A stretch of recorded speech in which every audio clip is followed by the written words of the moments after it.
beings, precious, beautiful spirit soul that you are, have faith in yourself. Have faith in yourself.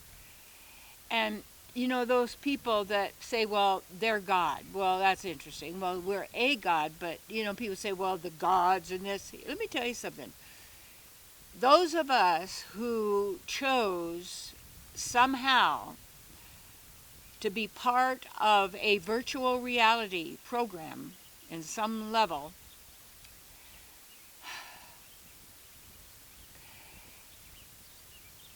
we're the same beings who have been here since the beginning of time.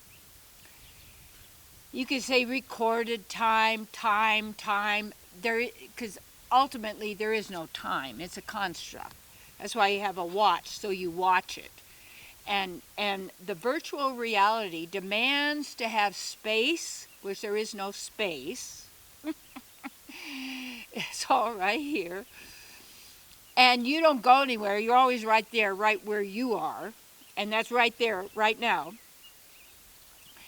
And time is a construct, so that you're in a time game. If you're in a time game or a dimension game, you're not with yourself. You're in a virtual reality that you are feeding, you see, for having a physical body with 5 sense gratification. And what happens is when you don't have faith in yourself, and we have faith in everybody else and everything else, most important is you have faith in yourself. Because when you know who you are and you know what you're part of, the divine, and you know how you function, and you know how the mind operates, and then you can perceive why there are the troubles that there are with people in the world. And you also know how to transcend all those troubles, because that you're not agreeing, you're not part of it, you're not going along just to get along, and get along just to go along. You have owned yourself and who you are. That's all there is. And yet that all there is abundant in all magnificence. Is who you are, you're part of. And what happens when we have faith in everybody and everything else, we give our power away as if they are greater than we are. And a lot of our training is to teach us that some people are greater and better, and they rule over everyone else, because we're not capable of making the right choices in what we eat, what we drink, what we do, what we say, where we live, how we are, who we are, you see, because there's a construct. And that construct is continuously feeding to us that we're not enough, and that you don't have enough. And it's always that more statement, and you can't become more than who you are. The problem is we're not being who we are. We're being a caricature. We're being a false ego image of who we think we are, you see, instead of being who and what we are. And people say, well, what do you mean by that? Well, see, a lot of this we cannot explain in words, because, see, you can't think out of the box, because thinking is a box. It makes a box. It's a mirrored box. And it keeps mirroring past, future, back and forth, you see. Because then the person, what they're deciding to manifest is coming from their memory of what they've been taught, what they've been trained. And even when you go to say, oh, you're free now, you can have and be and create and do whatever, where are you going to get your ideas from? The mind, the memories, you see. When you have divine consciousness, when you have cosmic consciousness, when you know and you're aware of how everything's functioning, and you know and aware of how you function and who you are and what is possible, you have absolute faith in yourself. Because you know who and what you're part of, you see. And you're not shooting yourself in the foot, you see, by believing, and I kept saying you see, I have to stop that. Sometimes, you get into a habit, and that's the thing even with speaking. I just, Michael had pointed it out. I'd be say, see, you see. And I just noticed, I caught myself then, because see, I'm a visual more. I perceive through the visual, a lot, because I'm an observer in that way.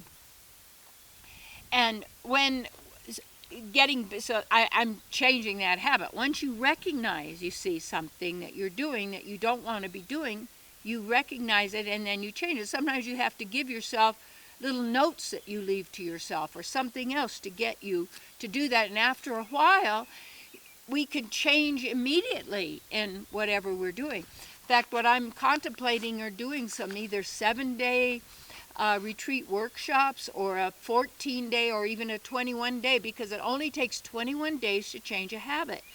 And actually, when you get to that, you can change instantly because you're conscious.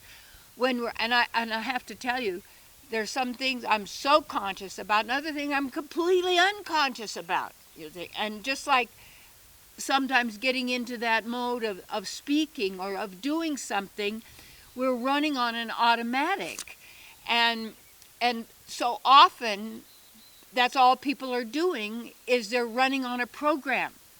And they're believing their thoughts. And in fact, you've never had an original thought. You've never had a thought of your own because you don't need to think.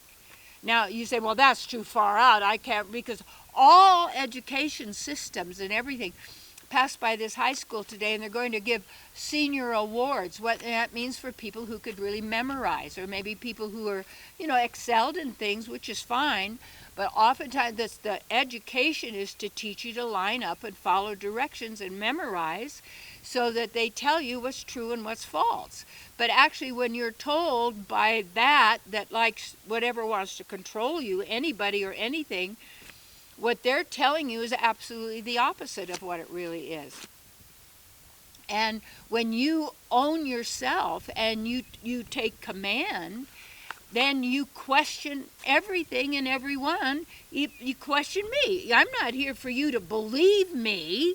Like some people say, well, you said that and I don't believe that. Well, that's great. I'm not asking you to believe it. I'm saying, hey, these are my findings as a spiritual sleuth, a researcher for myself, and to offer you knowledge.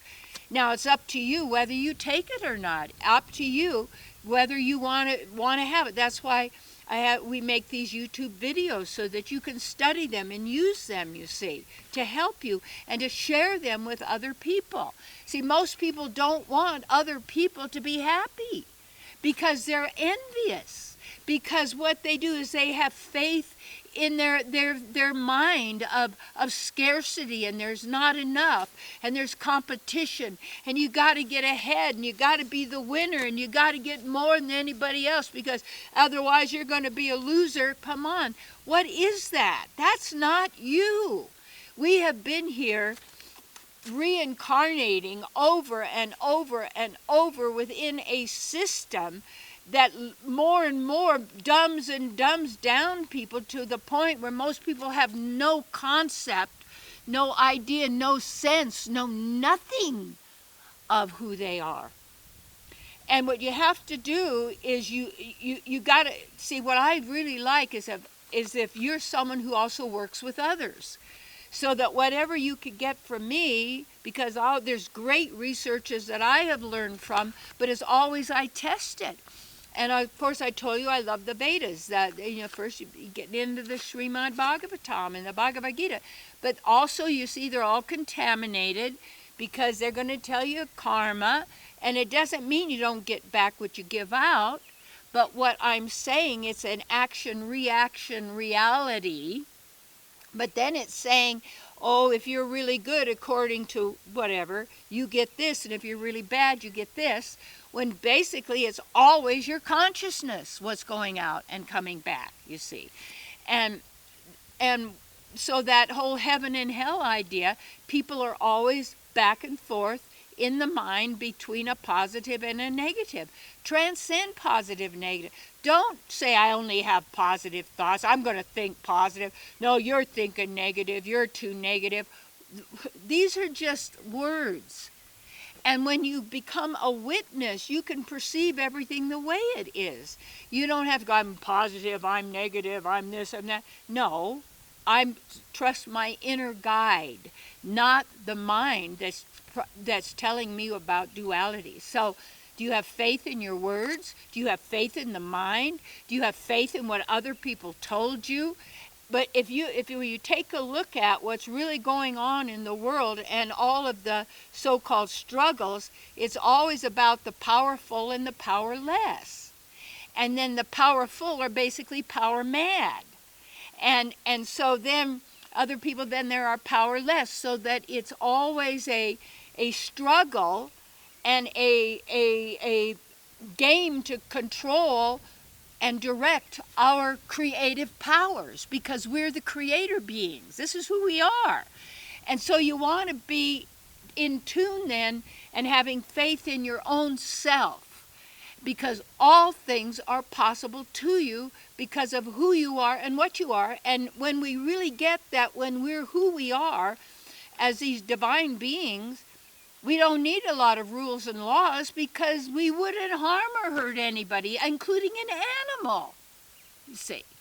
So when you see all of this going on, you think, well, what can we do is to take a look at how violence is promoted on every level, because it keeps people so-called dying and sick and all of this, and it's just exchanging one body for the next one.